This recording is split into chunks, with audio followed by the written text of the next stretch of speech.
When it comes to the Kardashians, people either worship them or can't stand them, but beneath the glitz, glam, and Instagram filters, this famous family has had more than their fair share of scandals that could have landed them in serious trouble. And let's just say if their last name wasn't Kardashian or Jenner, things might have turned out very differently. Let's start with Kim Kardashian's S-tape scandal. Everyone knows that infamous tape with Ray J launched Kim into superstardom, but what a lot of people don't realize is how shady the whole deal really was. Reports surfaced years later that Kris Jenner actually helped broker the deal with Vivid Entertainment, essentially turning something that could have been a legal nightmare into the foundation of a billion-dollar empire. While Kim has always claimed she was the victim, multiple sources, including Ray J himself, have accused her family of orchestrating the whole release. If true, this wasn't just exploitation, it could have crossed into criminal territory with fraud and distribution without full consent. But instead of legal consequences, Kim got a reality show, and the rest is history. Now let's talk about Kendall Jenner's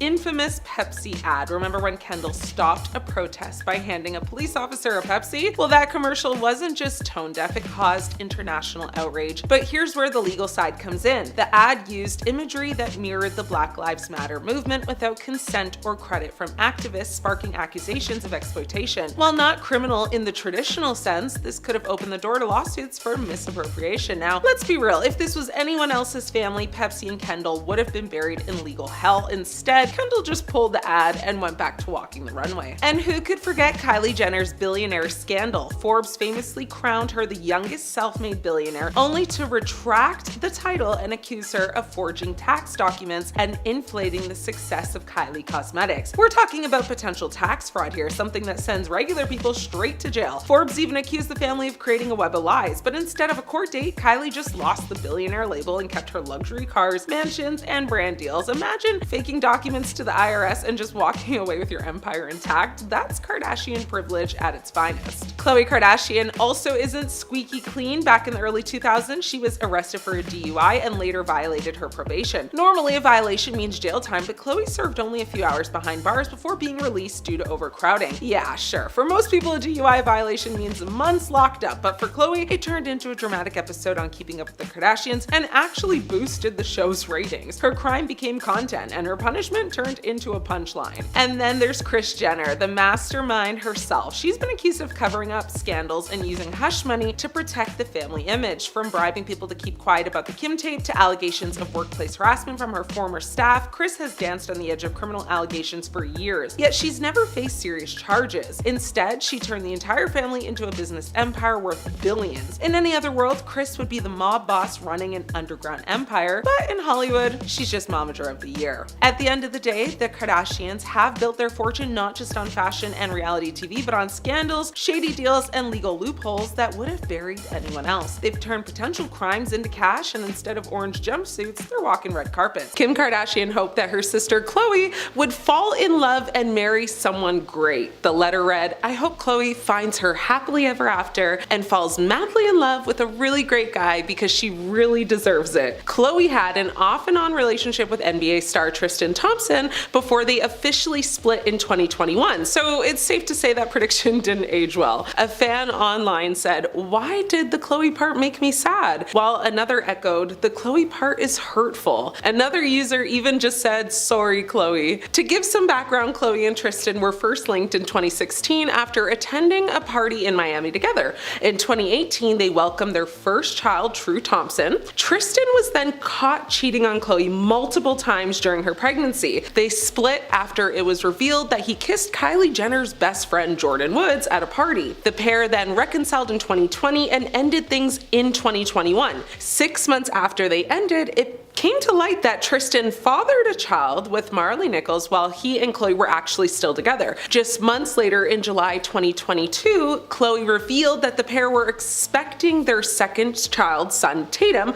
via surrogate. Now, the pair are currently co-parenting and claim there is no romantic connection between them, so Kim's prediction and dream unfortunately did not come true for Khloe. Maybe in the next 10 years, here's hoping. She also expressed her desire for sister Kourtney, saying, "I hope Kourtney is living her best life." And she also believed that Kourt would be done having babies by the time 2025 rolled around. She said she knew that Kourtney had a lot on her plate, and at the time, Kourt was the mother of Mason, Penelope, and Rain with her then boyfriend Scott Disick. Well, Kourtney has since broken up with the talentless creator, and I don't say that to be mean, like as in he has no talent. No, that's actually the name of his company. It's literally called Talentless. Anyway, we now know that Kourtney welcomed a son named Rocky with her now husband Travis Barker. Side note, it's funny because I always forget that Kim Kardashian and Travis Barker reportedly dated around 2006 and 2007, around the same time that Kim was working with Paris Hilton. Now, I won't get too much into it, but according to Travis's memoir, he wrote in it that he had a strong attraction to Kim and they would often go to dinner or lunch together. However, in this present day, Travis actually maintains that their relationship was strictly platonic and he's never hooked up with Kim, despite his ex-wife Shanna Mackler claiming that she caught him cheating on her with Kim. That is like very, very messy. Like, considering he is now married to Kourtney, I wonder if one day we will find out the truth around all that. Anyway, some people found, Kim's comment about Kourtney having kids hilarious. One person online said, "Kourtney having a baby currently is sending me into orbit," with another person saying, "Kourtney was not done with having babies." Kim's predictions for Kendall Jenner and Kylie Jenner were on point, as she guessed that Kendall would still be modeling while Kylie would continue being herself, whatever that was supposed to mean. Kim made a point to just say she hopes Kylie is doing whatever she wants since she doesn't like to take orders or directions, and honestly, that's kind of on point if you think about it. Kylie went off to have quite a remarkable decade from 2015 to now 2025, transforming from, a teenager to a successful entrepreneur and mother. She leveraged her massive social media following to launch her cosmetics company, Kylie Cosmetics, with her initial product, the Kylie Lip Kit, becoming like a huge success, selling out very quickly and establishing her as a force in the beauty industry. Kylie expanded her cosmetics line, introducing new products such as eyeshadows, highlighters, and skincare. In 2018, Forbes actually featured her on the cover of their America's Richest Self-Made Women's issue, estimating her net worth at about $900 million. In that same year, she actually welcomed her daughter Stormy Webster with her then partner Travis Scott and launched her skincare line, Kylie Skin. From 2023 to now, she's continued to just build her business empire, launching new products and collaborations, while also, supporting various charitable causes, including children's hospitals and women's empowerment organizations. In 2022, she did welcome her son Wolf. Wait, no, actually his name got changed to Air just a day after Stormy's 4th birthday. So, it's safe to say Kylie has done her big one. She's achieved a lot in 10 years. I honestly really can't hate on her at all. Kendall did exactly what Kim predicted as well. She established herself as a very successful model and walked the runway for top designers like Chanel, Gucci, and Versace. She became a regular fixture on the fashion circuit, appearing in campaigns for Estee Lauder, Calvin Klein, and Adidas. She even became the face and invested in a tequila brand called 818. She did have that little moment of backlash in 2017 for her appearance in a Pepsi commercial, that caused like a whole bunch of controversy, and I won't get into that, but all in all, she's been very consistent with participating in various, charity initiatives, and she continues to remain a prominent figure in the fashion and entertainment industry. Kim Kardashian's predictions for her sisters were well-intentioned, but fans debated whether these sentiments align with their current personal lives, especially given the ups and downs documented on their reality show. As for her brother Rob Kardashian, she actually didn't mention him, which is kind of shady, I don't know. When the video resurfaced in the new year, social media users called it so cute, but also didn't hesitate to point out the discrepancies. One person wrote, "Welp" at Kourtney and Khloe, and another noted that Kim included a photo of her then husband Kanye West, whom she did not actually mention by name in the footage. She did, however, talk about raising their now 11-year-old daughter North. She actually wrote, "I hope you remember that preteens are going through a lot. Junior high is a really tough time, so remember to have a lot of patience." This decade-old video for Glamour magazine offers a glimpse into the reality star's mindset a decade ago and her expectations for her future. Fans have had mixed reactions to the predictions, with some highlighting their accuracy and others reflecting on the failed predictions and on the unpredictability of life, even for someone as influential as Kim Kardashian. One person said, "It's interesting to see how even someone as calculated as Kim couldn't predict all the twists and turns of life. While another person added, she dreamed big, and honestly, she has accomplished a lot more than most can imagine in 10 years. Kim not only makes predictions for her family, she also makes some about her career, personal growth, and even like some fashion choices. As a style icon, Kim touched on her hopes for fashion in 2025. She said, "Please tell me we're still not wearing those crazy sky-high heels." While high heels remain a staple in red carpet and high fashion settings, Kardashian has been seen embracing more practical styles in recent years, including Yeezy slides and other comfortable footwear options. She also expressed curiosity about beauty trends, questioning, whether contouring would still dominate the industry. And given the continued popularity of her beauty lines and the persistence of contouring as a staple in makeup routines, this prediction has stood the test of time. Kim envisioned her career evolving, expressing hope for continued success in her business venture. She said,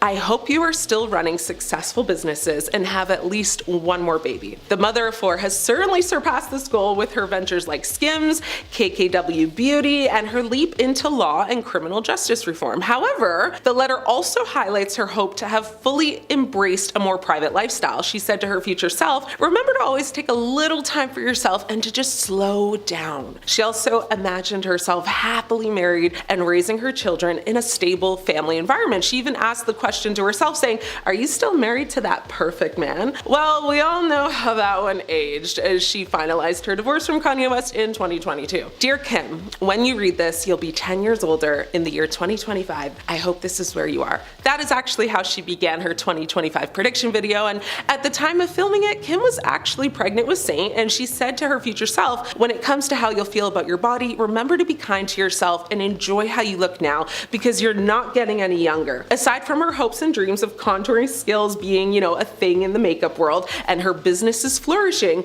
she actually hoped as well that science would somehow invent a mysterious and delicious green juice to keep her tanned forever. She went on to say, "We both know that there are always so many haters out there, and I just hope that you can continue to ignore them and focus on everything positive." And she then added, "Call mom every single day," which I think is cute. She also asked some questions to herself, saying, "Are you still filming Keeping Up with the Kardashians? Are you still decorating our dream home? Are selfies still a thing? Are the, terms bae and on fleek so 2015? If not, am I still on fleek?" Well, Keeping Up actually did come to an end and wrapped up its 20-season run on June 20th, 2021. The series finale was an emotional goodbye, with the family members, reflecting on their time on the show and the memories they've made. The show's conclusion actually marked an end of an era, but that didn't last too long, as they did return to reality TV with their new Hulu series, The Kardashians, in April of 2022.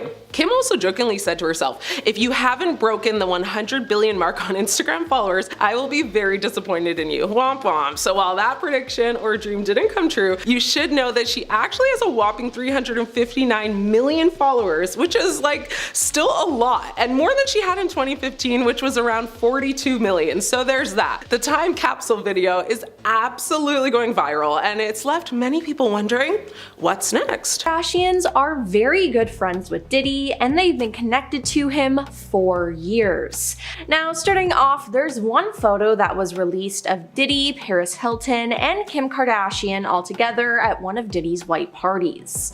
Now, this was taken in 2006, 1 year before they started filming Keeping Up with the Kardashians. So even before they really rose to fame, Kim was still seen with the star.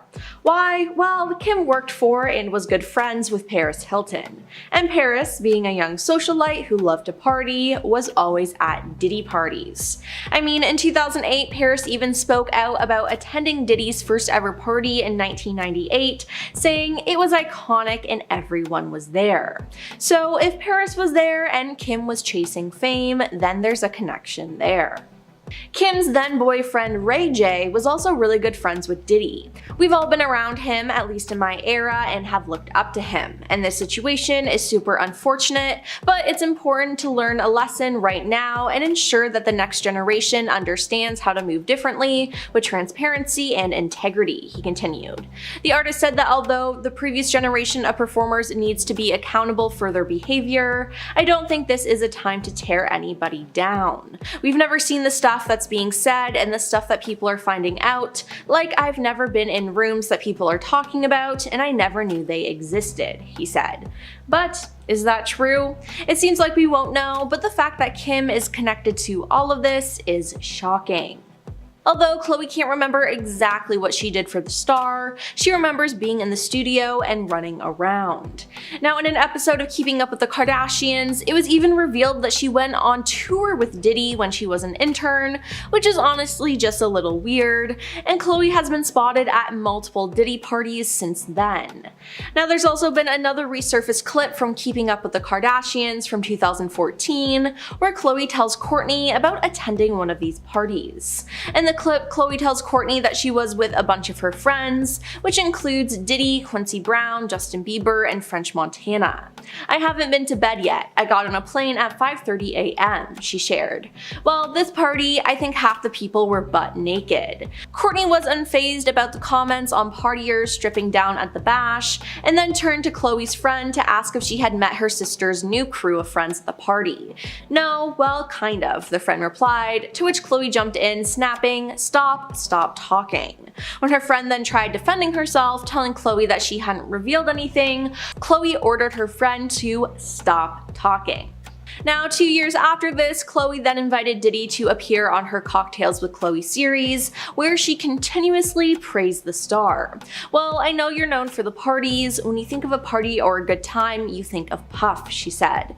We've been known to party with you a few times. Now, turning to her sister Kourtney, who was also taking part in the episode, she continued, "You were just at Puffy's birthday." Yes, I forgot about that. That was an epic night too. That night was fun because all the girls ditched me, so it was just me and the boys. It was me, Kanye, Corey Gamble, Tyga, and we were all just hanging out, and it was fun. I loved it. Khloe added, "I don't know how you have all the energy, but that's who you are, and that's why people are so drawn to you, because you're so electric. No matter what, no matter how much you work, you don't sleep, you don't do anything, but that's just you," she said about Diddy. Now, Diddy's friendship to the family was still going strong 3 years later, as Khloe posted pictures beside Diddy and her siblings, Kim and Kylie, on December 16th, 2019. She posted photos from Diddy's 50th birthday and captioned the post, "Nothing like a Diddy party." Now, the post is still up today. But a resurfaced clip of Kanye West calling out Diddy has been going around, as Kanye used to be really good friends with Diddy, but that all changed. 2 years ago, in 2022, Kanye claimed that Diddy was working with law enforcement, and that's why he was getting away with some of the stuff he was doing. In the interview for Drink Champs in 2022, Kanye called out celebrities for allegedly working with law enforcement to turn on other celebrities so they could avoid prison. Now, one of the celebrities he called out by name was Diddy. Now, the whole interview was eventually deleted due to some offensive things that Kanye said, as it was 2022, and this is when he was having what appeared to be some sort of breakdown. But with people now digging this interview back up, his comments about Diddy hold more weight.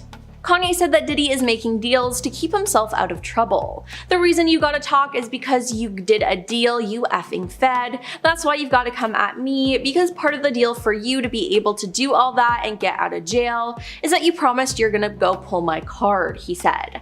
Now, a lot of people didn't take this seriously, as Kanye was acting insane around this time and was honestly just full of hate, but it seems like he might have been right about this. Now, in the end though, Diddy was arrested, so if he did have a deal, it didn't really work out. Now, in 2022 as well, Kanye posted texts between the two of them, and one included Kanye saying, "F you, you fed." So it seems like Kanye knew that there was something up the whole time. And am I saying that we should always listen to whatever Kanye West says? No, definitely not, but maybe he had some points when it came to Diddy and pop culture. Now, old selfies of Kris Jenner and Diddy are resurfacing as well. Corey Gamble, Kris's longtime boyfriend, also plays a role in this drama. Now, as a reminder, Kris and Corey have been dating since 2014.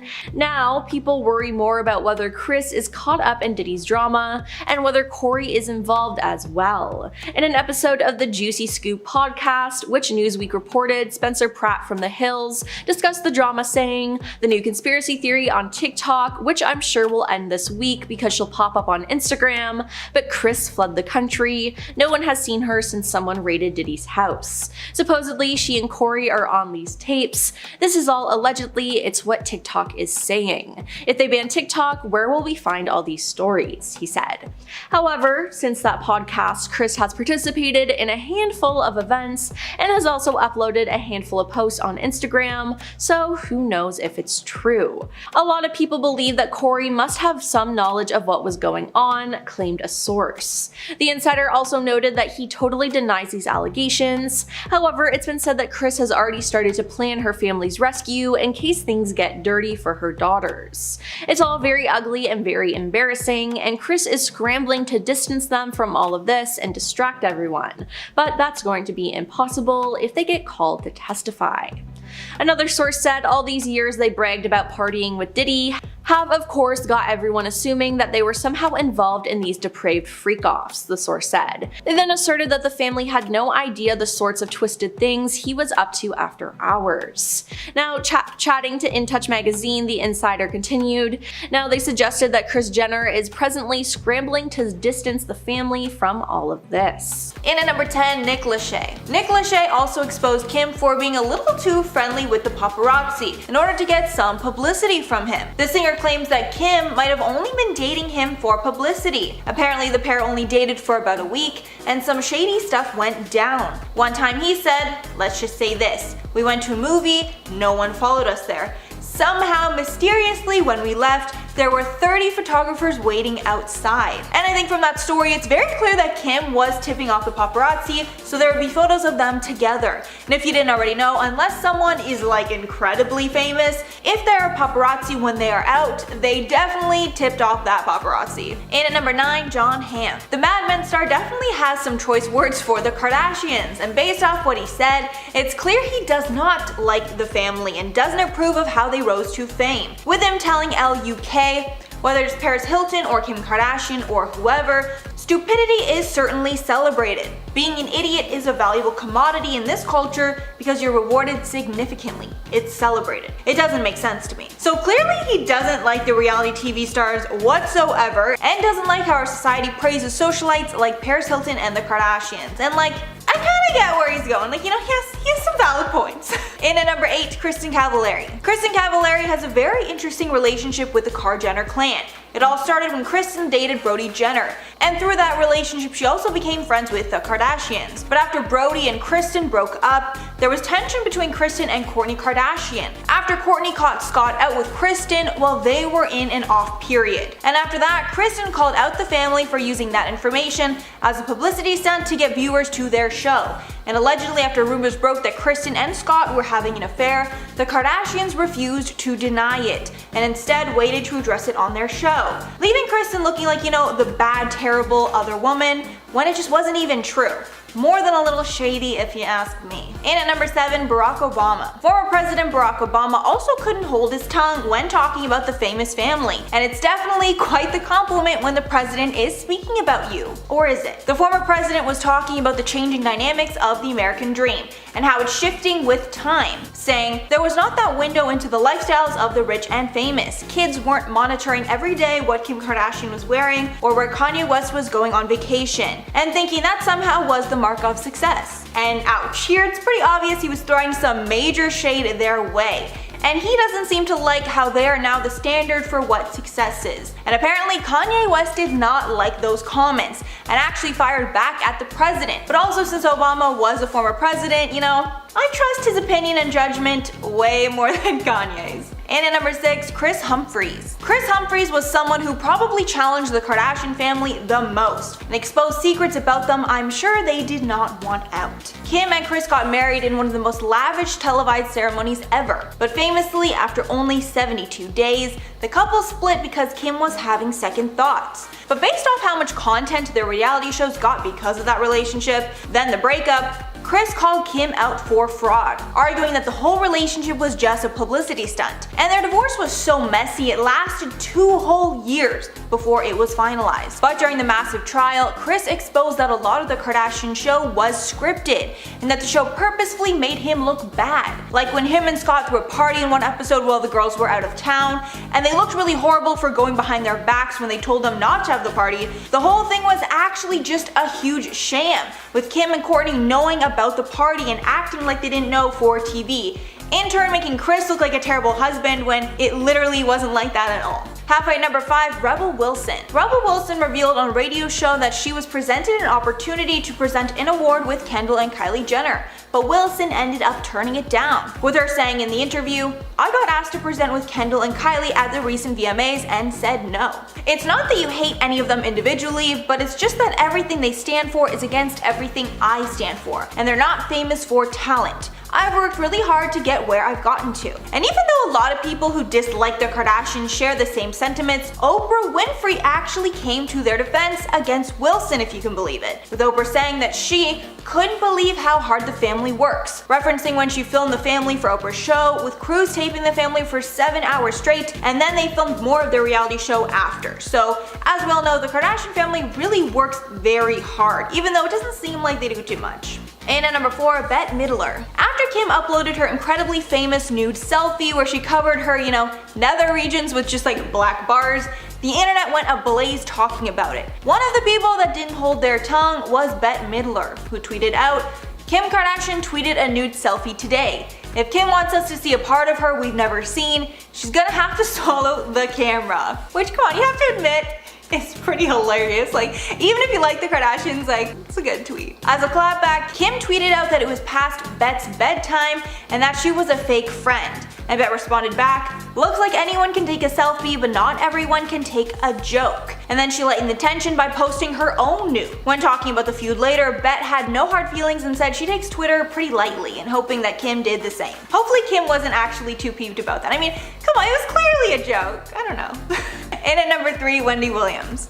If you watch Wendy's show, which I definitely do on occasion, she spills the tea like nobody else, then you know she does not like the Kardashians and is always very blunt when talking about them. But Wendy got the spot of a Kardashian hater when she made some shady comments about Kim after her robbery incident. And when talking about the incident in Paris, Wendy said, "I would hope that she's not making any part of this up for dramatic effect. Because this family, they're kind of soulless. You can't believe everything that you hear."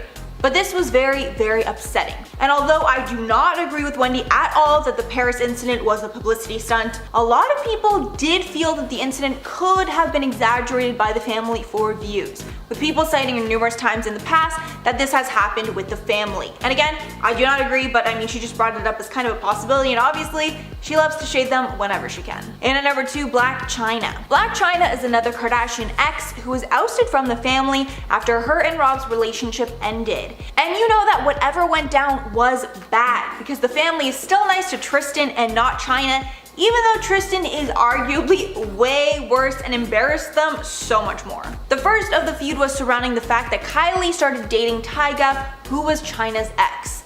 Then Chyna started dating Rob.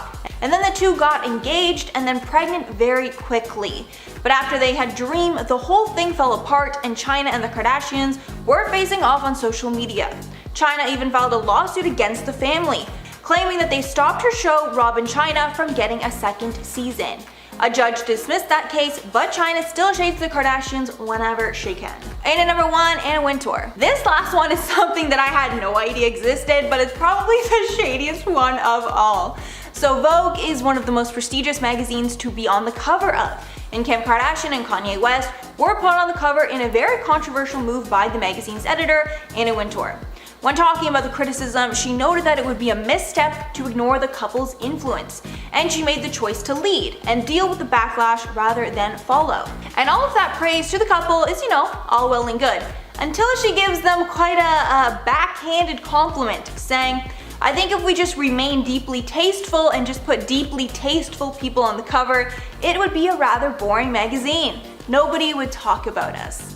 And although I totally get what she's trying to say, calling the couple, deeply untasteful is definitely more than a little shady. But I mean, if anyone can shade anyone, it's Anna Wintour. She can shade whoever she wants. Coming in at number 10 today, we have Sarah Michelle Gellar. Back in 2014, Sarah Michelle Gellar definitely became Buffy the Kimye Slayer when she threw some serious shade at Kim Kardashian and Kanye West's first ever Vogue cover. Shortly after Anna Wintour approved April issue was revealed, Sarah would head over to her Twitter to say, well, guess I'm canceling my Vogue subscription. Who is with me? While many fans agreed with Sarah's tweet, including me, Kim Kardashian's best friend, Jonathan Schunab, would retweet Gellar's post and he would say, do you even matter? Buffy fanatics would then even start to argue that she very much does. After much of a debate, even Anna Wintour would come out to defend her controversial choice to place the reality TV star and the rapper on her issue cover in the editor's letter by saying, as for the cover, my opinion is that both are charming and touching, and it is, I should add, entirely our idea to do it. You may have read that Kanye begged me to put his fiancée on Vogue's cover. He did nothing of sort, but if you have to come out to claim something like this, it's most likely it was true. Coming in at number 9, we have Jonah Hill. In 2011, Jonah Hill would end up slamming the Kardashian family in an interview, but even after admitting he hated everything the family represents, he still can't stop watching the show. During the interview, Jonah would count himself among the ranks of those who are still keeping up with the Kardashians, but only with great reluctance. And he even was too duped by Kim's wedding, and he would even state that the show took money and attention from people in the television industry who actually work to create compelling original programming. Also, in the interview, he would go on to note that the whole show was a giant joke, and then he went on to say, the truth is, I have friends who work in TV and Kardashians get higher ratings than their TV shows. That people actually work hard on writing and creating, trying to tell their stories. The fact that Kardashians could be more popular than a show like Mad Men is disgusting. But that doesn't mean he doesn't watch, as he would then go on to say, I can't even understand it, so I watch it. I think it's funny and I definitely enjoy it in a making fun of sort of way. But where does the line sort of end? When do I stop making fun of it and become an actual fan? And the truth is, you never actually do. Even fans aren't fans. We just find the drama so fantasizing because what kind of family actually has so much drama going on in their lives 24/7? It's just not healthy. Hey my little peaches, are you liking this video so far? If so, don't forget to give it a thumbs up and subscribe to the channel. Coming at number 8, we have Lily Reinhart. Lily Reinhart spoke out against Kim after the Skims owner admitted to undergoing a restrictive diet to fit into a vintage Marilyn Monroe gown for the 2022 Met Gala after Kim boasted about her losing 16 pounds to fit into the iconic gown worn by Marilyn during the John F. Kennedy's birthday party. She was able to lose the weight in 3 weeks. Lily would then take to her Instagram story to call Kim out by saying, to walk a red carpet and do an interview saying how starving you are because you haven't eaten carbs in the last month, old to fit in an effing dress, so wrong, so effed on hundreds of levels. To openly admit to starving yourself for the sake of the Met Gala, when you know very well that millions of young men and women are looking up to you and listening to your every word. The ignorance is otherworldly and disgusting. Please stop supporting these stupid, harmful celebrities whose entire image revolves around their bodies. Lily then noted, I'm generally not an angry person, but I swear to God the toxicity of this industry sometimes really gets to me and I have to head to my Instagram story to rant, to release my rage. Number 7, Michael Bublé. When Michael Bublé was performing his iHeartRadio live concert in 2011, he made his feelings about Kim Kardashian crystal clear when he said, ladies and gentlemen, I have a very special guest. Please welcome Kim Kardashian. But after a short pause, Bublé then shot back, nah, I'm just effing with you. That beat ain't coming on my stage, before transitioning into his cover of Nina Simone's classic Feeling Good, which he said was dedicated to Kris Humphries. Later he would explain that he hated Kim because she hurt Kris and he wished that she hurt him instead. Michael's diss wouldn't be the only backlash Kim would experience after she filed divorce from Kris after only being married to him for 72 days. The reality TV star even had to enlist in a celebrity lawyer, Marty Singer, to fight back against Jonathan Jackson, who claims that she staged her wedding among other things. Number 6, Daniel Craig. It's no lie that the Kardashian family has made millions from living their lives in the public eye thanks thanks to their reality TV show. But one person who is less than impressed by the Kardashian family is Daniel Craig, who launched an astonishing foul-mouthed rant about the family in an interview with GQ magazine back in 2011. The James Bond star even labeled the clan as effing idiots and criticized those who sell themselves and then make demands about their private life, when he said, "I think there's a lot to be said for keeping your own counsel. It's not about being afraid to go public about your emotions or about who you are and what you stand for, but to sell it off, it's gone. You can't buy it back. You can't buy back your privacy. Oh, I want to be alone? F you. We've been in your living room. We were at your birth. You filmed it for us and showed us the placenta, and now you want some privacy." Referring to the Kardashians, Daniel would then also note that while the clan is worth millions, he doesn't think they were badly off to start in the beginning because of their looks. And then he would go on to say, "You see that?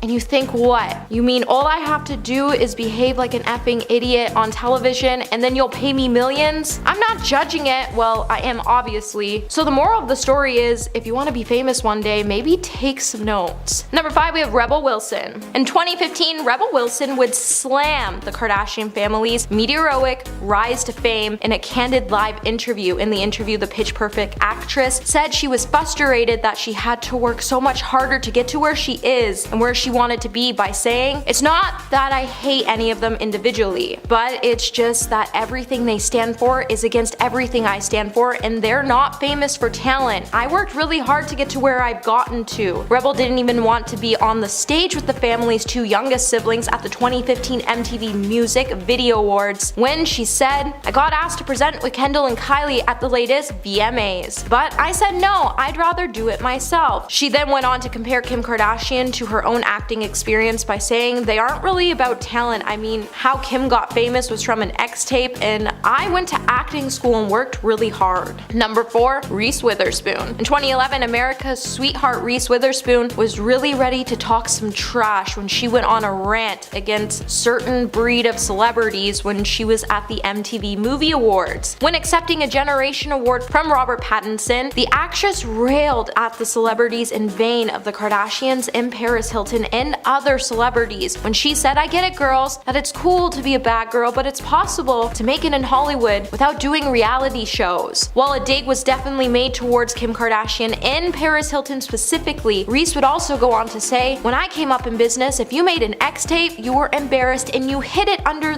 your bed." Reese would then go on to say another Hollywood trend she is tired of seeing is the leaking of celebrity nudes photos, and she would even caution those who end up taking them to cover their face so they didn't become the next Kim Kardashian. Number 3, Jon Hamm. Jon Hamm and Kim Kardashian's feud all began when Jon sat down for an interview and said, "Whether it's Paris Hilton or Kim Kardashian or whoever, stupid is certainly celebrated. Being an exploitive idiot is a valuable commodity in this culture because you rewarded it significantly." The quote found its way back to the Kardashians, who responded by saying she respected Hamm and his right to have an opinion, but we're all working really hard and we all have to respect one another. Calling someone out who ruins their own business is part of a successful TV show. Producers, writes, designs, and creates. Stupid is in my opinion. Jon would then come out to clarify that he didn't mean to personally offend Kim Kardashian. He's just not a really big fan of the culture she represents, when he said, "It's surprising to me that it has become remotely a story. I don't know Miss Kardashian. I know her public persona. What I said was meant to be more of a persuasiveness of something in our culture, not personal, but she took offense to it, and that's her right. My quote was simply about the version of television and the version of American culture being celebrated, and it's not something that I particularly enjoy." Number 2, Joel McHale. Back in 2018, Joel McHale would land a new weekly show on Netflix 3 years after E! Pulled the plug on his pop culture show, The Sue. After he made a slew of jokes, Kris Jenner wasn't happy about it. Joel, who dished the dirt on E! From 2004 to 2015, told Variety that his streaming series will in some way be similar with its use of clips from television shows among the pity commentary. Reflecting on his years on The Soup, he would also speak about how one of the network's own shows, Keeping Up with the Kardashians, eventually became a no-go area for him, and he would say when Kris Jenner would complain about our jokes, and then later the president of E! Networks would simply ask McHale to lay off the Jenner and Kardashian family for a week, and then the administration and the president told him to his face, "Don't make fun of the Kardashian family. We don't want wants you to make fun of the Kardashians. Joel then went on to say that the network really wasn't happy when the Soup started to make fun of Kim, as they always joked about how Kim was only famous for having a big peach and the infamous tape, but I mean, they aren't really wrong. Number 1. Jeremy Renner. Back in 2012, Jeremy Renner would join the growing list of celebrities who have expressed an extreme distaste for the Kardashians. In a recent interview with the UK paper The Guardian, the actor would even claim that he never wanted to be famous, and while discussing the pitfalls of fame, he would unleash his disdain for the reality TV family. When the Kardashians' name was mentioned in the interview, Renner would reportedly roll his eyes and then call them ridiculous people with zero talent, who spend their lives making sure everyone knows their names. He would then add, they are stupid people. Which makes it definitely safe to say you'll never catch Jeremy spending his weekend binging on episodes of this famous reality TV family show. However, whether you like them or hate them, it seems like if you want to get your foot into Hollywood, you have to get on this family's good side, so you might just want to be careful when it comes to making comments about them, because you never know who might be watching. At number 10, Bribes. At this point, we all know that the Kardashians have a my way or the highway kind of attitude. They will get what they want by any means necessary, and we've seen this a few times over the Kardashians' respective careers, but one of the lesser known times that this sort of attitude came out was when Kris Jenner was trying to save her short-lived talk show. Mama Jenner dreamed of being a talk show host, but those dreams were sort of crushed when her talk show premiered in the summer of 2013. She got a series of reviews, and when she read them, she came across one that she really didn't like. One reviewer named Linda Stassi from the New York Post wrote a column about the show and called Kris a quote, demented Norma Desmond, end quote. Well, because Kris didn't like what Linda had wrote about her, she decided to send the writer a bribe of a dozen Magnolia cupcakes and a $325 sterling silver pen from Tiffany's, along with a note saying to write a better review next time. In the end though, this bribe didn't actually work because her show was cancelled not long after. At number 9, sweatshops. The Kardashians have faced backlash and scandal many times in the past, so really they're nothing new, but one of their more extreme scandals came from when one of their many clothing brands got exposed. In 2011, a Kardashian clothing brand came under fire after it was revealed that the garments were being produced by Chinese workers being paid 8 cents a day. Can you imagine these millionaires paying workers 8 cents? Insane, right? A non-profit organization called China Labor Watch, a group that fights sweatshops, released this information during investigation into the Kardashian brand. Of course, Mama Jenner came in and stepped in, and she claimed that they didn't know anything about that, going on to say, quote, the factories are very well policed and meet factory standards, end quote. No one is talking about the factory standards, Kris. We're talking about basically not paying people for making clothes that you're about to sell for $100 a piece. That's the tea. Before we carry on dishing about the Kardashian secrets though, why not take a quick moment to leave a like on this video if you're enjoying it so far, and while you're at it, maybe consider subscribing to the channel to see more videos like this one. At number 8, Kardashian divorce. Remember when Kim K was married to Kris Humphries? Yeah, that was kind of a blip in the Kardashian timeline, but hey, it still happened. They were only married for 72 days, but it was still messy, and their subsequent divorce was just as messy. The cameras for their show Keeping Up with the Kardashians showed off much of their tumultuous marriage, but the cameras were ultimately cut when it came to their divorce, but it wasn't for lack of trying. Kim wanted to film her goodbye call with Kris over Skype, where she was going to say her final farewells and tell him that she really loved him. But Kris saw right through Kim's attempt to get content out of their divorce and flat out refused, saying that he refused to ever be on another episode ever again. Honestly, I can't blame him for making that decision. At number 7, Nanny Knows. The Kardashians have been exposed for a lot over the years by countless people. Honestly, this could be its own video in and of itself, if we haven't already done that. Anyways, one of the people that joined the Exposing the Kardashians club was the family's former nanny. The nanny, a woman named Pam Behan, exposed Kris for her parenting. Although Kris looks like a cool, fun mom, almost acting like one of the Kardashian sisters rather than a parent, according to the nanny, that is all a charade and couldn't be farther from the truth. Turns out that Kris was actually a really mean mom. She said that all of the girls were really shallow and even exposed Kris for being mean to Khloe and criticizing her for being overweight. On top of that, according to the nanny, Kris was also a stickler for healthy foods, saying that she was obsessed with keeping produce in the house, and she even exposed her for having a meltdown when she forgot to pick up broccoli. Now that is a very different side of Kris Jenner that we never get to see. At number 6, private investigator. Back to past Kardashian relationships. Remember when Khloe Kardashian and Lamar Odom were a thing? Yeah, super messy, as most Kardashian marriages tend to be, but this one was ultra messy because it turns out that at one point, Khloe hired a private investigator to follow Lamar around to watch if he was cheating on Khloe. This was something that we didn't get to see on the family's reality show, but apparently the private investigator was hired to catch Lamar with at least 5 different mistresses. But why put all this effort into a supposed cheater? Well, it turns out that there was a specific clause in their prenuptial agreement that if one of them was caught cheating, then the divorce settlement payout would be larger to the other party. This means that with the help of her private investigator, Khloe would be able to get a higher settlement in the divorce.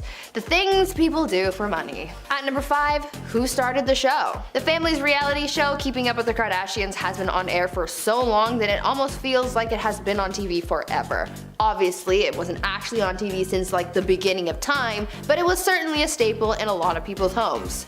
This show really boosted the careers of all of the Kardashians, but who had the original idea for the show? Well, that's up for debate.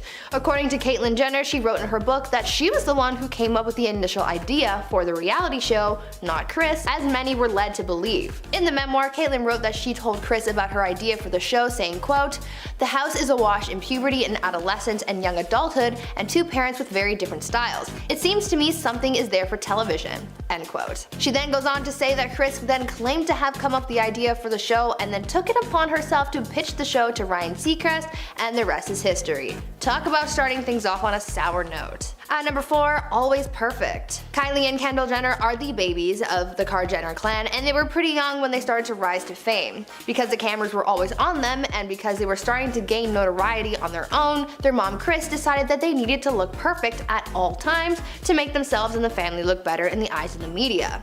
In an interview with Cosmopolitan in 2017, Kylie opened up about this dynamic in her young life and revealed that Kris Jenner had nail techs come to the house every week to do the girls' nails to make sure that they looked as perfect as possible. Kylie said that because this was ingrained in her from such a young age, that this just became a habit of hers even going into her adult life, which is why we see Kylie flexing her new nails on the gram. In the interview, she went into further detail about having to look put together all the time, where she said, quote, "My mom would make us do it. She would have a nail artist come to the house once a week. She would make us get our nails done. She was like, you are never going to look like you're not put together, so we're always getting them done." End quote. At number 3, fake homes. You know how on Keeping Up with the Kardashians, when they start a new scene, a new place, they show the front of the person's house?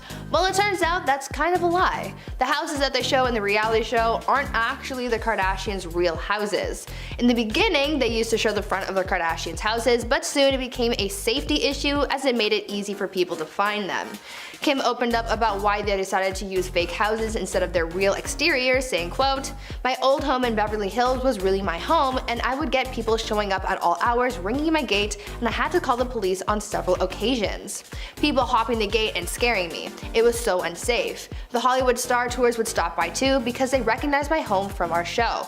After that, we realized how unsafe it was to show the exterior of our homes, so now we use different homes for the outside for security purposes." Though they do use different homes as the exterior shots, Kim did confirm that they do actually film inside of their real houses. At number 2, original goal. Keeping Up with the Kardashians became a mega hit where people just tuned in to watch the drama unfold with the Kar Jenners.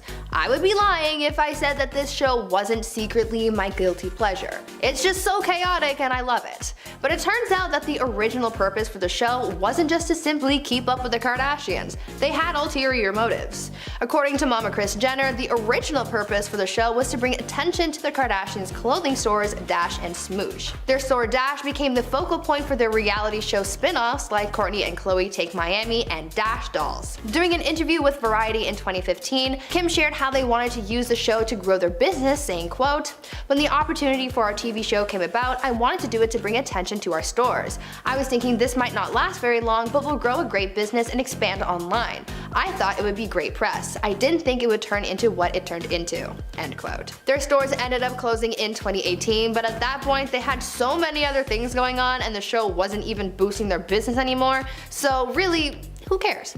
And finally, at number 1, new phones. Even a pandemic can't stop the Kardashians from creating content. The 19th season of the reality show was filmed over the course of the lockdown, and it was all done from the inside of the Kardashians' mansions. How they managed to pull all of this off is a little crazy though. Because camera crews weren't considered to be essential workers during California's stay-at-home orders, the Kardashians had to get creative, and so they created a system where every week someone would bring them a new iPhone to film on. They had proper sets built in Kim and Khloe's homes with lighting and the whole 9 yards for their confessionals, but yeah, I still can't get past the iPhone thing. Apparently, a showrunner wearing head-to-toe protective gear would come to the Kardashians' home on Monday morning to bring them a brand new iPhone to start the next cycle of filming. At number 10, Taylor Swift. Back in 2016, Kanye released a song called Famous that featured a lyric involving Taylor Swift that turned out to be quite controversial. Kanye's lyric essentially claimed that he and Taylor would have an intimate relationship because he made her famous. The fame in reference being to the VMA scandal. Remember that? Long time ago. Still in our memories. When the song was first released, Kanye said that he called Taylor before dropping the song to make sure that the lyric was okay and said it got her approval, but later Taylor's publicist came out to say that she was never made aware of the lyric saying that he made her famous. After Kanye was called out for lying, Kim K came out saying that she recorded the whole conversation and it showed that Taylor was actually made aware of the song, and so Taylor was called out for lying instead. Finally, a new chapter has come out which reveals that Kanye never disclosed the entire lyric to Taylor, and so that's why she called him out. This back and forth between Taylor and Kanye basically ended up with Taylor exposing the rapper for lying and warning us about the lengths that he and his wife will go to save their asses, even if they're wrong. At number 9, Chris Evans. I'm sure we're all familiar with Kanye's support for Donald Trump, at least before he decided to run for president himself. Kanye was seen sporting a MAGA hat in 2018 in a post on Twitter, followed by a tweet where he said, quote, "This represents good and America becoming whole again. We will no longer outsource to other countries. We build factories here in America and create jobs. We will provide jobs for all who are free from prisons as we abolish the 13th Amendment. Message sent with love," end quote. Well, after Chris Evans saw this and had to speak up. Denouncing Kanye's political beliefs and ideals, Chris tweeted a reply to the rapper's tweet where he said, quote, "There's nothing more maddening than debating someone who doesn't know history, doesn't read books, and frames their myopia as a virtue. The level of unapologetic conjecture I've encountered lately isn't just frustrating, it's retrogressive, unprecedented, and absolutely terrifying." Chris essentially warned us about Kanye's political beliefs as he called them absolutely terrifying, which they were, seeing as Kanye said that he wanted to abolish the amendment, which abolished slavery. At number 8, John Legend. After another Twitter rampage about how much he supported Donald Trump, Kanye was getting some backlash from celebrities like Ice-T and Stephen Colbert, as well as John Legend. In a series of tweets from the singer, John spoke about how there are too many people in the world who ignore the presence of racism in society, seemingly pointing the finger at Kanye and his support of Trump's MAGA campaign. John went on to say, quote, "I love that great, brilliant artists have the power to imagine a better future, but artists can't be blind to the truth," and ending his Twitter speech by saying, quote, "The defining trait of Trump's campaign and political profile was his embrace of white supremacy. He made it clear every time he spoke, some serious cognitive dissonance to ignore that for the others who you might find appealing," end quote. John seemingly condemned Kanye's support of Trump and how he was essentially fighting against the lives of so many Black Americans, and warned his fans about how dangerous this mindset can be. At number 7, Kim Kardashian. This summer, as Kanye West went on a Twitter rant about his wife Kim, mother-in-law Kris, and even his kids, all eyes were on him and his family because of some of the things he was saying. It was believed that Kanye was suffering from some sort of manic episode as a result of his bipolar disorder. Kim Kardashian released a statement to address his recent online behavior where she said, quote, "He is a brilliant but complicated person who, on top of the pressures of being an artist and a Black man who experienced the painful loss of his mother, has to deal with the pressure and isolation that is heightened by his bipolar disorder. Those who are close with Kanye know his heart and understand his words sometimes do not align with his intentions," end quote. Her statement about her husband's mental health was sort of a heads up to fans as well as the media that Kanye was experiencing a lot at this time and that his actions are sometimes taken out of hand because of his mental illness. It wasn't necessarily a warning, but more so some important information about the rapper as to not judge him too harshly. Kim's statement told us that he has this trouble sometimes and that we should be patient with him at times like these. At number 6, Kris Jenner. Back in in 2016, after a bout of controversial tweeting and public scandals, Kris Jenner warned her kids to stay away from Kanye. 2016 was a tumultuous year for the rapper as he got into a number of Twitter beefs and was even hospitalized for a psychiatric emergency. Well, in an effort to distance her family from Kanye's drama, she advised her youngest daughters, Kendall and Kylie, to stay away from him and to not trust him. An insider told sources that, quote, Kris has advised her daughters to not discuss any upcoming business opportunities or deals with Kanye, saying the less he knows the better. Kris was afraid that Kanye would try and make Kendall and Kylie doubt their business deals, make them feel guilty about their decisions, and give them bad advice. One of the reasons why Kris was so adamant about keeping her daughter's business away from Kanye is because earlier that year the rapper went on a Twitter rant about Kylie and her potential business deal with the brand Puma, where he said, quote, 1000% there will never be a Kylie Puma anything. That's on my family. 1000% Kylie is on Yeezy team. Kylie's partnership with the brand was almost ruined because of this, and so Mama Kris made sure that it would never happen again. At number 5, Lorde. In 2018, singer Lorde accused Kanye West of stealing her stage design. This was in response to a stage design that Kanye and Kid Cudi used for a performance at a music festival that summer that was pretty much identical to what Lorde used at her 2017 Coachella performance. The performers used an identical transparent box suspended over the stage as a focal point for their concerts, and Lorde was not having it. Lorde spoke out about Kanye's creative theft, saying, quote, I'm proud of the work I do, and it's flattering when other artists feel inspired by it to the extent that they choose to try it on themselves, but don't steal, not from women or anyone else, not in 2018 or ever, end quote. She warned him against stealing, but also seemingly warned other artists about his stealing, since this wasn't a new thing for Kanye. In the past, he's also been accused of similar plagiarism from 9 Inch Nails, and Taylor Swift has also commented on his stage design in her song Look What You Made Me Do. At number 4, Obama. Shortly after Kanye announced in 2015 that he would be running for president in 2020, then President Barack Obama had some thoughts on the matter. While speaking at a fundraising event, Obama poked fun at Kanye's presidential dreams, where he gave him some advice, like telling him he needs to, quote, be cool with dealing with strange characters who behave like they're on a reality TV show, an obvious reference to Keeping Up with the Kardashians. He also poked fun at Kanye's outspoken nature in reference to his Twitter rampages, as well as his background of being a, quote, black guy from the south side of Chicago with a funny name. Though it was all supposed to be jokes, there was also a message behind Obama's bit, which sort of warned the American people against voting for someone like Kanye, because he can't be taken seriously, especially in the world of politics. We saw this over this past summer at his campaign rally where things got out of hand, so maybe Obama was right. At number 3, Amber Rose. In October 2020, Kanye's ex Amber Rose came out in an interview accusing the rapper of bullying her for the past 10 years.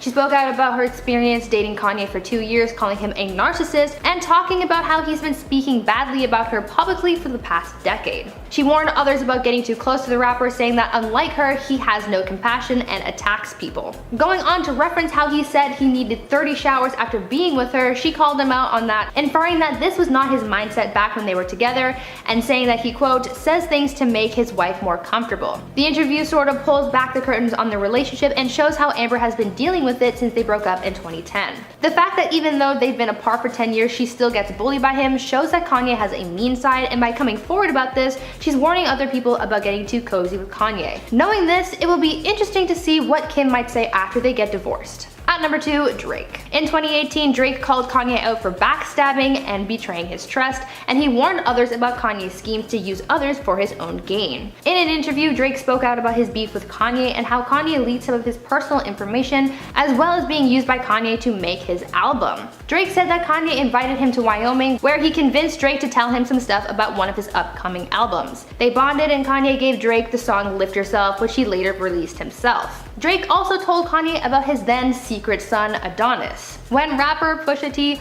released a song accusing Drake of not writing his own songs, he felt hurt and blamed Kanye for this leak, and when he pushed back, another song was released telling the story about Drake's son. This information was given to Kanye in secret, so he knew that he'd been betrayed. Now he and other artists know better than to trust Kanye. And at number 1, Kanye. This one might be a bit of a stretch, but just go with me on this one. I believe Kanye has been warning us about himself. Over the years, he's written songs that essentially paint him as someone with a god complex and a natural-born leader. Years ago, we would have thought that this meant that he thinks he's better than everyone else and that his music is superior. He and some fans see him as a pioneering force in the rap world, so maybe this thought came about because of the imagery that he created with his music, painting himself as such a lively force. But now, I think he's been warning us of something much bigger. Kanye knew that he was destined for greatness, but we didn't know what his plans were until now. He has his sights set on the White House, and what bigger title is there in America than president, the ultimate leader? Kanye tried running in 2020 and will try again in 2024, so maybe this is what he's been warning us about all this time of talking himself up. He's called himself the new Moses and says that he will lead his people out of the struggle. He's advocating for musicians owning their rights to their music, so maybe this is just the beginning of Kanye really acting on the leadership role that he's been hyping up for so long. In at number 10, Ray J. Kanye and Ray J have been in a long-running feud surrounding Ray J's former relationship with Kim Kardashian and their infamous adult tape. The feud reignited recently after Kanye claimed that he got a second copy of the tape from Ray J and saved Kim from that embarrassment. Kanye has also called out Ray J in a number of songs. In 2016, he rapped, quote, "I bet me and Ray J would be close friends if we didn't like the same woman. Yeah, he might have hit it first, only problem is I'm rich." Allegations were made by Ray J's former manager, Wack 100, on a podcast that there was a part 2 of their tape that Ray J still owned. Both Kim and Ray J shot down these rumors, but they were brought up once again by Kanye. Kanye told Hollywood Unlocked, quote, "I went and I got the laptop from Ray J myself that night. I met this man at the airport, then got on a red-eye flight, came back and delivered it to her at 8 a.m. in the morning." Ye went on to say that after he delivered the laptop to Kim, she cried when she saw the footage. However, it doesn't look like that's true, because Kim's team later clarified that there was no other unseen footage on the recently acquired tape, and Kanye was basically lying. Ray J also spoke out against Kanye, who unnecessarily brought up this frustrating topic once again. He wrote on Twitter, quote, "This needs to stop, I also have kids." In at number 9, Drake. This is easily Kanye's most notorious feud that came to a head once again in 2021, during the recent release of both of their albums. Back in 2009, these two were friends and often spoke of how much they respected one another's work. But sadly, over time that started to change, and the pair started taking shady digs at one another, like when Drake started dating Amber Rose shortly after her and Kanye split. But things looked good once again in 2015, when they collaborated on a Big Sean song and even hinted at a collaboration album. But things got tense once again in 2018 when Pusha T released his diss track Infrared, which Kanye produced. The song accused Drake of having a ghostwriter. Then shortly after, Pusha dropped the story of Adidon, which exposed that Drake had a love child. The pair got into another feud when Drake seemingly referenced Kim Kardashian on one of his songs and did not deny the hookup rumors. Things were turned up once again in 2021 after Drake dissed Kanye on a song. In response, Kanye doxed Drake and shared the exact location of Drake's Toronto home. This resulted in both of their albums getting a ton of press for their releases. So honestly, maybe it was all for show. In at number 8, Travis Scott. This feud is even more awkward considering the family connection between Travis and Kanye. In 2018, Kanye dragged Travis into his long-standing feud with Drake. Travis had posted a selfie on Instagram wearing a Nike sweatshirt, which Kanye felt was a betrayal because Kanye had a business relationship with Adidas, who is a huge competitor of Nike's. The feud continued when Drake and Travis collaborated on Travis' hit song, Sicko Mode, and there are lyrics in the song about preferring checks over stripes, aka Nike's signature logo, to Adidas's, and this of course upset Kanye. Kanye later tweeted, quote, "How are you gonna be on Travis's song coming at me? Trav should have never allowed that." He later added, "Meeting with Trav tonight, bet it never be checks over stripes line again on a Travis song." Kylie later confirmed the feud had been settled when she tweeted, quote, "Everyone is good, moved on, living life. For anyone who wasn't aware, Travis has a deal with Nike and still does." Point is, it's all been talked out, it's only positive energy. And at number 7, Peppa Pig. Peppa Pig is best known as the lovable cartoon for kids, but she decided to throw some major shade Kanye's way after he released his highly anticipated album, Donda. Pitchfork initially rated Peppa Pig's sophomore album, Peppa's Adventures, the album, a 6.5 in 2021, while the site gave Kanye West only a 6 for his album Donda. So it's clear from these numbers, Peppa is the better artist, right? She thought so too and decided to inform Kanye about her album rating on Twitter.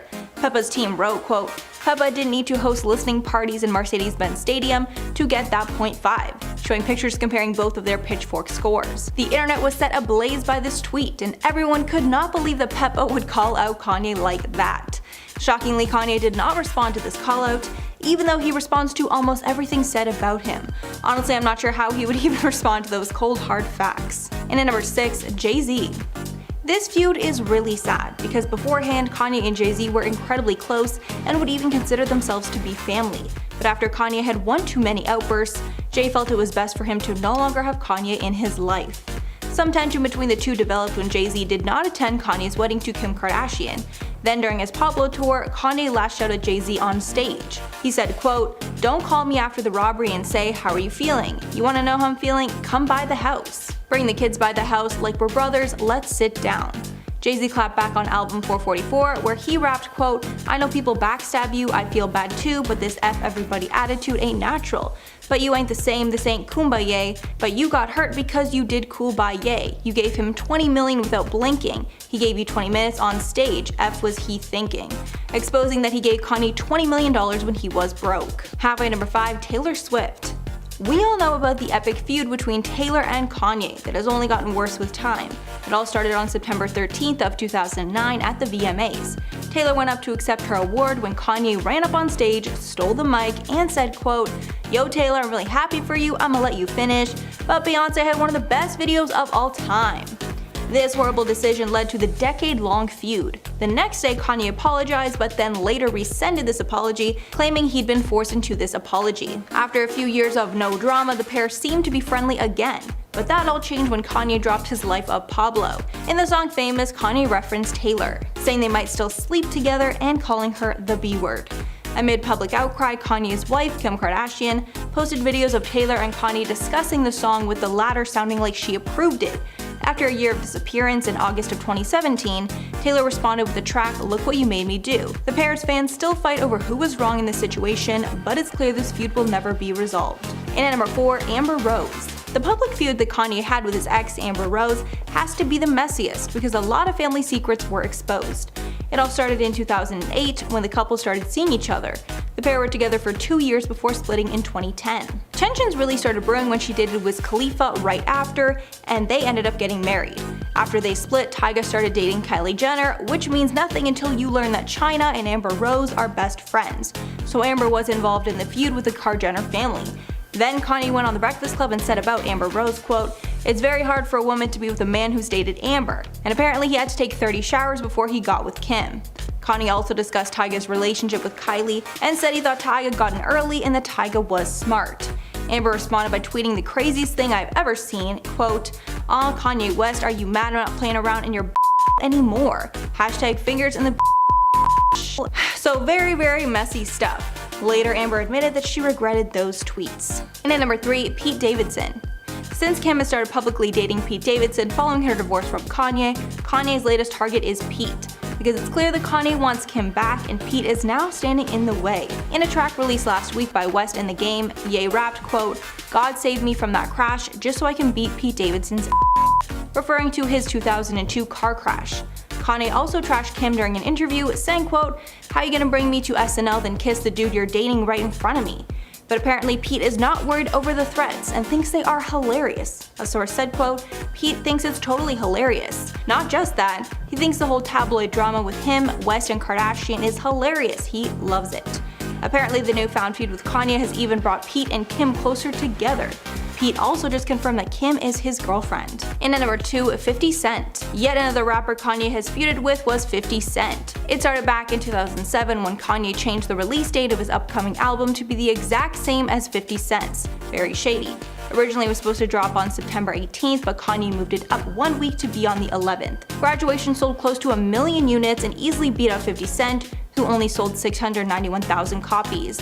This was a huge moment in Kanye's career, and many say this moment he officially became the king of rap. At that time, 50 Cent said he would never release a solo album again if Graduation beat out Curtis, but when it did, he did not keep his promise, and he's released multiple albums since. Then in 2019, 50 Cent stirred up more trouble by making fun of Kanye's clothing line, saying, quote, "What in the spare some change type is this?" And finally at number 1, Justin Timberlake. Justin Timberlake and Kanye got into a strange feud after Kanye accused Timberlake of crying after he didn't win a Grammy. While he was speaking at the 2015 MTV VMAs, Kanye spoke of a moment that they had at the Grammys. He said, quote, "I sat at the Grammys and saw Justin Timberlake and CeeLo Green lose. And bro, Justin, I'm not trying to put you on blast, but I saw that man in tears. And I was thinking he deserved to win Album of the Year. In the small box that we are of entertainers of the evening, how could you explain that?" Some fans supported Kanye's comments, because he did compliment Timberlake by saying that he should have won Album of the Year, although many felt he put Timberlake on blast. Timberlake then gave a shady response to this speech, writing on Twitter, quote, "Kanye is so cute, y'all." But after a lot of backlash from Kanye's fans, Timberlake later tweeted in support of Kanye. According to multiple sources, the couple has been in marriage counseling and the topic of divorce has been in talks for much of 2020. Sources close to the family with direct knowledge told TMZ that the marriage was in deep trouble for the last half of 2020 in particular. Kim was ready to pull the plug on the relationship at one point, but that was right when Kanye began to have a very public and serious bipolar episode. It's been clear from photos and videos posted online that the couple have already been living separately for a few months now. Kanye has been spending a majority of his time at a massive ranch he purchased in Wyoming, while Kim has been at her home in Calabasas with the kids to finish up filming Keeping Up with the Kardashians. However, even with that show coming to a close, both Kim and Kanye have been absorbed in their own personal business projects and therefore didn't have the time to focus on major life decisions like getting a divorce. Multiple sources also said that Kim has gone back and forth with what to do. At times she believed that divorce was the only option, but other times she still believed that there was a chance at reconciliation. Hence the family vacation that they all went on together late last year. That was purely meant to see if taking a break from their personal work would help repair things between them, but with 4 small kids involved as well, you can understand why Kim desperately wanted to repair that marriage. Another source who is allegedly close to the family told People magazine, he knows that she's done, she's had enough, and she told him that she wants some space to figure out her future, adding, he's okay, he's sad, but okay. He knows the inevitable will happen, and he knows that it's coming soon. In addition to that, Page 6 ran a story on Tuesday that said that the pair were in settlement talks and the divorce was imminent, although no official documents or statements have been made on the matter. So despite Kim and Kanye having major relationship issues, they still haven't confirmed the divorce officially. Now I wouldn't bet against it, but I also don't want to say that this is happening 100%. Kim does have a celebrity divorce lawyer, Laura Wasser, on retainer, but she's been there for years and for a number of other reasons, I'm sure. Although the subject of divorce was discussed with her months ago, Kim still has never given her the green light to file it. Apparently the pair are not contentious or rude with each other, but they do have a lot of differences that range from their political views to just overall lifestyle choices. Each of the sources also wanted to make it clear that no third party was involved, so this isn't going to be some juicy cheating scandal as well. The source also told People magazine, it's the same thing over and over and over again. He's on very thin ice with her right now, and she's truly trying to decide what to do to protect the kids, but also her own sanity. The whole thing is discouraging and difficult for her. I can't even imagine the immense pressure to have 4 kids, your marriage isn't working, and now you have to go through all of this with everyone watching. Either way, I hope they can both find some peace, and if that means splitting up so that they both can grow, I say go with that. However, only Kim and Kanye know what's best for the relationship, and if anything changes, we will be the first to let you know. Number 10, worst of the bunch. Of all the members of the clan, Kendall Jenner has been consistently brought up as simultaneously the most relatable and the meanest. She may take up the most points on this list all by her lonesome. As the first and probably most minor complaint against her, a TikTok video where a fan recalled meeting Kim Kardashian in New York City also happened to throw shade at Kendall at the same time. In the video, the TikToker praised Kim for being, quote, the most polite celebrity I've ever met. Talking about the celebrities that she has met, the TikToker said, quote, including Kendall, who I can't say the same about. It was interesting how when the conversation was about Kendall specifically, the TikToker made note that, quote, Kendall could learn a thing or two. The post made its way to Reddit where other fans joined in on the conversation and their opinions on Kendall. One user wrote, Kendall has always just given me that reserved, wiry, shy but rude kind of vibe on the show. I wasn't sure if that was her in character. There was also one commenter that claimed to not know a single Keeping Up with the Kardashians fan who had a positive experience when meeting Kendall Jenner in real life. And here's an example of that very thing. Number 9, no tip for you. Back in 2014, a waitress accused Kendall Jenner of skipping out on a $60 bill and not leaving a tip. But wait, when the waitress allegedly chased after Kendall Jenner to get the money, Kendall turned around and threw cash in the woman's face and then laughed. It doesn't even sound like real life. The waitress then took to Twitter saying, quote, that horrible moment when you chase a Kardashian down the street because she forgot to pay her bill to be thrown money in your face. Kendall did respond to the rumors, but by calling them ridiculous, and she then had her lawyers whip up a cease and desist letter to the server. Nothing kinda says guilt like an instant cease and desist letter. I wouldn't know, I'm just thinking that's what it's like. 3 years later though, Kendall was also not a good customer at a bar in Brooklyn when a server posted a since deleted picture of a bill for just $24 that Kendall had signed but left the tip field blank. Now Kendall responded to this one as well, but by saying that she paid in cash, but the bar accused her of lying. What are your thoughts on tipping? I know that it's one of the main benefits of waiting tables or bartending, so to skip out on that for me is pretty vile. Number 8. Sugar Factory. All those many years ago, back in 2016, Kendall's younger sister, Kylie Jenner, was at the opening of Sugar Factory in Orlando, Florida. For her arrival, Kylie had around 3,000 of her fans waiting for her, only for them to apparently be disappointed. The official press release from Sugar Factory themselves, of course, had almost entirely positive things to say surrounding the opening and Kylie's participation in it, but one publication, Star Magazine, seemed to see things a little differently. Coming from an insider source, the magazine got reports that Kylie's appearance at the opening was actually, quote, a huge disappointment, and that apparently she was rude to the majority of her fans. Star Magazine stated that apparently the youngest of the Kardashians/Jenners apparently showed up to the event an hour late, and if that weren't bad enough, she only stayed for about 5 minutes to take a few selfies and then just dipped on out of there, leaving fans dissatisfied and disappointed. Number 7. Fitness. For a period of time in like the mid-2010s, Khloe Kardashian was pretty heavily focused on her fitness and getting into shape. Hell yeah, we love living healthily. But going along with that time in her life, Khloe would often post her workouts on social media, specifically Snapchat, for fans to follow along to and get themselves in shape alongside the celebrity. But as usually is the case, there was criticism, and some fans didn't think the videos were all that good. Well, Khloe understandably snapped back on Snapchat in 2017. With the pottiest of potty mouths, she addressed the seemingly impossible to please fans, saying, quote, "What bothers me so much about people is that I'm giving you guys my workouts on my snaps for free." She continued on, quote, "Why the F are you still complaining and saying, if I had a trainer, if I had a gym? Well, I don't have a gym. We're doing everything outside. I'm showing you guys how to do the workouts so you don't need a trainer. I'm using everything that I'm sure you guys have around the house or could improvise. What the F?" To be completely honest, I actually kind of agree with her. To complain that the videos she made out to share her experience and to try and help people who want to work out aren't good enough is kind of just a little rude. But then again, she also said if only complaining burned calories, you guys would be some healthy I can't say the whole of the sentence, but you get what I'm saying? Kinda weighing it out. Number 6. Nobodies. Now, we all need to just sit back and take this one with a little itty tiny bitty grain of salt. When a magazine uses the words insider source, more than half the time, it's just someone off the internet or someone who is not actually an insider, and therefore their statements cannot be taken as fact. It's also worth noting that most people have found Kim to be the nicest person of the family when meeting fans. But, that being said, Kim Kardashian allegedly calls her fans stupid little nobodies. According to Star Magazine, in 2012, an insider source, quote unquote, told the publication that, quote, Kris has text and voicemails from Kim where she calls her audience gullible, ouch, stupid imbeciles, ooh, boring little nobodies, yikes, and pathetic people with no lives of their own. Mic drop. Ouch, my feelings are hurt. I'm not a fan, but my feelings are still hurt. Don't be so rude. If you didn't actually say those things though, I'm sorry. And you're great, Kim. You're a great person.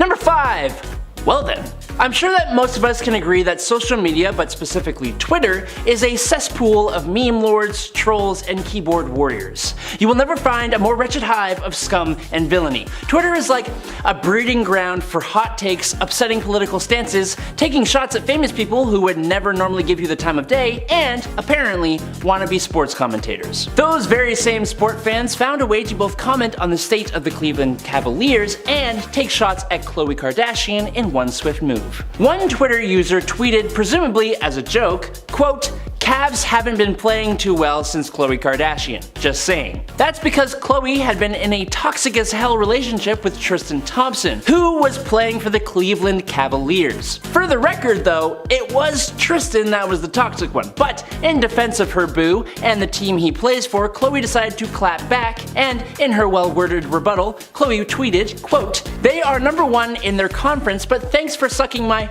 expletive.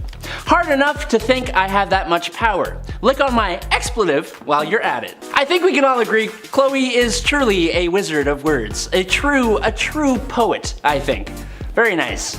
Very good. Number 4. Selfie. Last year, Hulu's Victoria's Secret documentary was available for the world to watch, but one clip from the documentary in particular caught some attention, and it was Kendall Jenner, back again, being a true Scorpio. It's a very short clip, but essentially the scene sees Kendall sitting on what looks like a makeup chair with a silk pink robe on, and a group of fans behind her. Basically, Kendall reaches back, takes a phone from one of the fans, snaps a couple selfies, and then hands it back. That's all that happened, but the whole thing was just so funny because, other than the brief moment where she smiled for the selfie, Kendall was not just straight-faced, but she had the stank face on. The one where you really just ain't there to even pretend to be nice to people. That kind of face. I feel like we all know what we're talking about. The fan looked like she was being silently told off when Kendall handed that phone back, and when Kendall turns back to camera with this annoyed eyebrow raise kind of thing, she looks like she wishes she would be anywhere else. Of course, the clip made its way to Twitter where people voiced their thoughts, like this one person who tweeted, quote, "This clip of Kendall from the Hulu Victoria's Secret doc really says a lot about who she probably is." Someone on Reddit added, quote, "That eyebrow raise and look of annoyance is irritating my soul." One more person did make a good point though when they wrote, "It is actually disgusting. They forget that the fans are the reason they have what they have." And that is primarily kinda true, ain't it? Number 3, not in the mood. Now look, being a celebrity, having people wanting to take pictures with you all the time can be very exhausting, and celebrities have every right to say no when they don't want to take pictures with their fans. Point blank. Just as every person is allowed to say they don't want to pose for a picture. In an episode of Kourtney and Khloe Take the Hamptons, Kourtney Kardashian and Scott Disick are off taking a casual ride through his childhood neighborhood in an old convertible. As is bound to happen, a few girls end up noticing them at a stop sign and they ask if they can take a picture with the stars. Scott was all for it, saying sure, but Kourtney quickly follows up with no!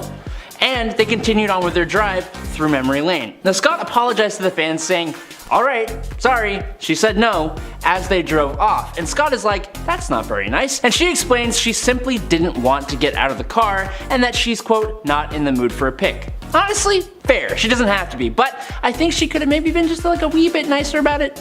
I don't know. What do you think?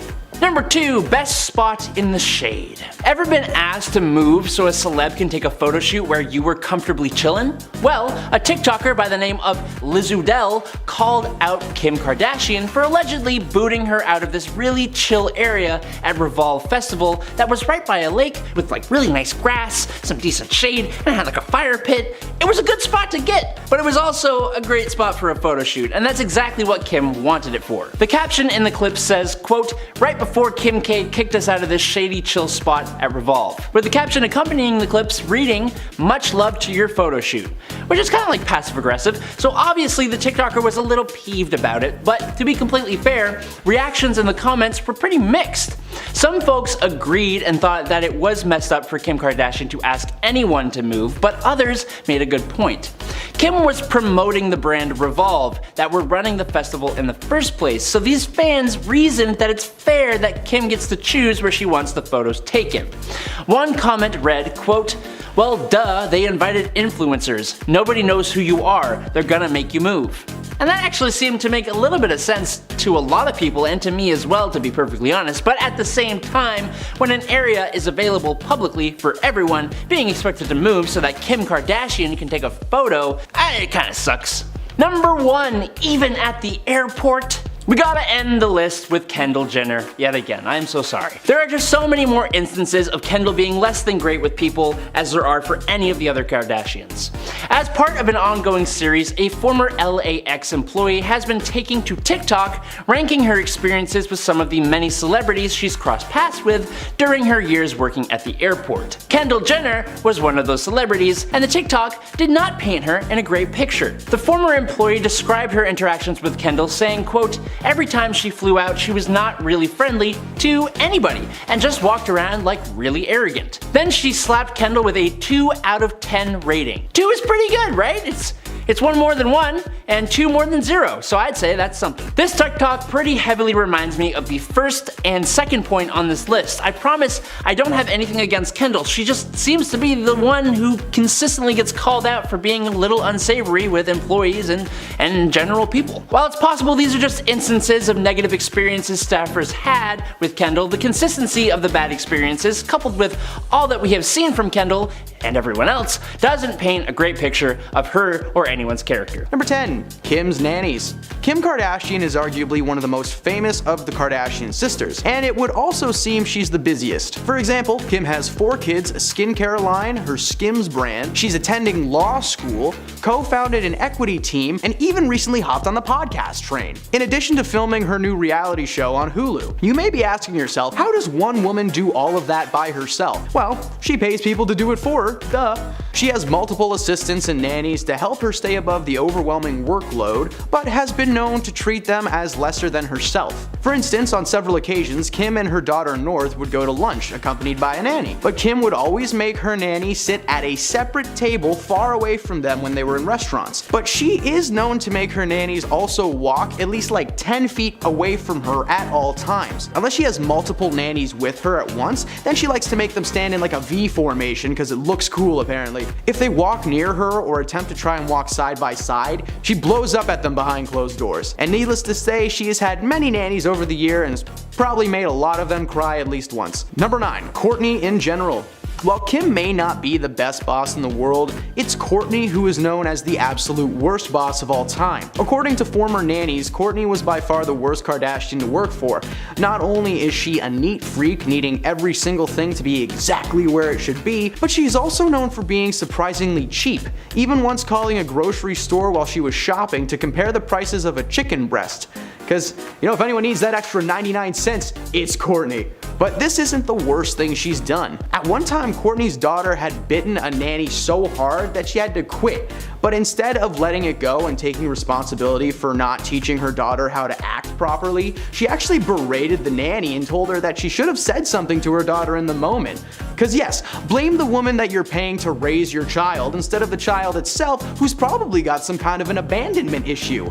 Number 8. Toxic chemicals. Kylie Jenner is the youngest of the Kardashian clan, is extremely successful for her age. In 2019, she made the cover of Forbes magazine as the youngest self-made billionaire ever, following the successful partnership between her cosmetic brand and Ulta, a beauty salon company, which would allow the brand previously only available online and in random pop-up stores to be placed on shelves in Ulta's 1,000 plus stores. This is unfortunate considering the true nature of just where those products come from. You see, many employees at the factory that mix and package her makeup have reported that they were never given any proper safety equipment that one would require to do that job. They were only given hairnets, lab coats, and safety goggles, leaving their hands and faces completely exposed. And workers would regularly report migraines, mild chemical burns on their hands, and a myriad of other symptoms. If this isn't bad enough, they were also forced to act as human test subjects for Kylie's new products. Now, Kylie was very proud of her company not testing products on animals, but we can agree that using people like guinea pigs is like 1,000,000,000 times worse, right guys? Number 7. The underpay. While the Kardashians have had their problems with staff individually, there seems to be one specifically toxic trait that the family shares as a unit. They don't like to pay people. Former employees have come forward over the years calling out the family for not paying them fair wages or overtime hours. The Kardashians don't cover expenses, meaning gas, food, rent, anything that you need is paid out of pocket, with zero money coming back to you. To make matters worse, the Kardashians wouldn't pay them on a set amount of days, meaning you just kinda got a check when you got a check and had to deal with it in between A and B. You would think with the family being one of the richest in the world that they would at least pay the people that help run their lives. Now, while they have a massive staff of people cooking their food, folding their clothes, and raising their children, they barely even acknowledge their existence. Just imagine what would happen if that staff decided to walk out. The family would crumble in less than a day. Number 6. Factory workers. Popping back to Kylie's makeup factory for a moment, we felt the need to split her misdoings into 2 separate entries simply because of just how messed up this place really is. Not only do they not have proper safety equipment and are basically used as human test subjects whenever Kylie wants, the factory itself is small and cramped, with many employees claiming that there were too many workers and not enough space. This description sounds very similar to, a sweatshop, which is a word describing a workplace in which the employees work ridiculous hours and brutal conditions for nearly nothing for pay. And a lot of people agreed with that statement. One former tester recounts having to constantly go back and forth to the bathroom as her anxiety was always through the roof. She was around so many people so much of her day, and it was such a terrible work environment. We completely understand the need to escape. At one point a few years back, Kylie even refused to pay her employees at a garment factory in Bangladesh, leaving thousands of employees with no money and no idea when or if they were going to return to work. Man, you know what? You suck, Kylie. Number 5, Victoria. Victoria Valero has been Kylie's close personal assistant since 2015, but the pair go back to 2014 when she was interning as a personal assistant for Kylie's mother, Kris. After gaining the family's trust, she was hired as Kylie's house manager at first, but soon after became her personal assistant. Herself and Jenner became very close over the years, and Victoria was even present at the secret birth of Kylie's daughter, Stormi. Now you would think with being so close to the family through thick and thin that she would want to stick around, right? Well, all good things must come to an end, as Victoria decided to quit in 2019. Many fans allege that she had just quit her job to focus on becoming an Instagram influencer, but that was far from her real reason for leaving.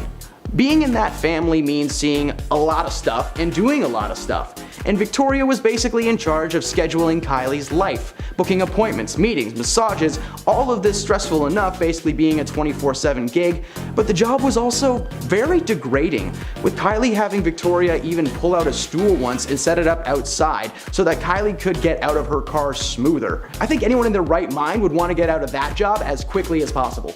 Number 4, paid in exposure. When Andre Turbia, a very famous YouTube animator and content creator, was asked to work with Kylie Jenner, he thought that his life would change forever. He was under the impression that the collaboration would grant him a huge amount of money, possibly a guest spot on her reality TV show, and maybe some shoutouts online via Instagram and Twitter. However, when Andre brought up the topic of his compensations to Jenner, she responded with, the company doesn't actually have a budget right now to pay you, so we're just gonna have to pay you in exposure. Like, okay, that's cool.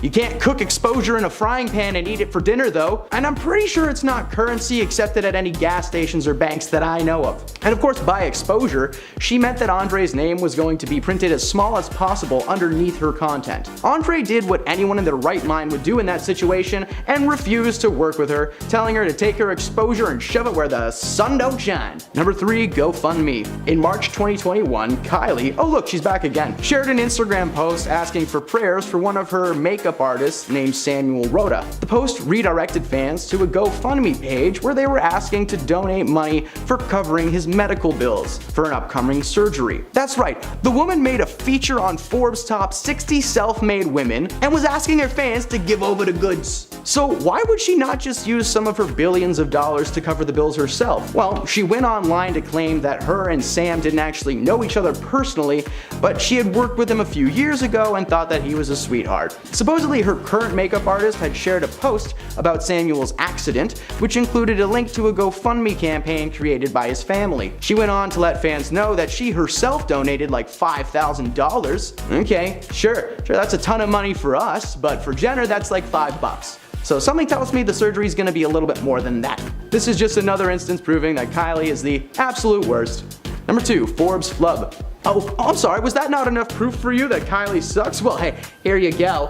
As mentioned earlier in this list, Kylie Jenner made the cover of Forbes magazine in 2019 as the youngest self-made billionaire ever, following the successful partnership between her cosmetic brand, named after herself, and Ulta, a beauty salon company. Well, it turned out that wasn't really the case. Jenner allegedly sold half of her cosmetics company, Kylie Cosmetics, to beauty giant Coty in a deal worth $1.2 billion. Now, this was huge and considered one of the greatest celebrity cash outs of all time. But the first rule of being a famous person is, if you can help it, try not to lie. Especially to like Forbes magazine, who did some digging and revealed that Jenner was actually inflating the size and profit margins of her business. It turned out the cosmetic brand was on a much smaller scale than originally thought, as it was uncovered Jenner only actually made around $314 million after taxes for her company. Several financial advisors backed up the story, claiming that they were berated into complying with the lie and made to help maintain the numbers for publicity's sake. The mother of the family, Kris, even played a key role in gathering false business documents to send to Forbes, making her company appear to be in the billions. Remember, if you can't figure something out, just ask mom. And number 1, the lawsuit. In March of 2021, a lawsuit was arranged by several of Kim's former employees. The plaintiffs claim Kardashian West failed to pay overtime, cover expenses, or provide any legally mandated breaks, which, like, hey, super illegal. They also never received actual pay stubs or any proof of payment whatsoever. They were also made to purchase everything out of pocket, and one plaintiff was even fired on the spot for simply addressing his concerns to Kim. And when the rest were eventually let go, they received no type of severance package or pay of any kind. It was also uncovered that Kim would keep 10% of all of their earnings for tax purposes, but failed to report their employment to tax authorities. Kim's argument was that she could not be held responsible for any of this, as most of her employees were supposedly hired and paid by a third-party company, meaning that she herself was not technically their direct employer and therefore could not be liable. Kim maintains that she paid people on time and that they were suing the wrong person, but if that were the case, maybe Kardashian would have used some of her high status and influence long ago to make things work for her staff so that, hey, maybe she wouldn't be getting sued right now. Something to think about, Kim.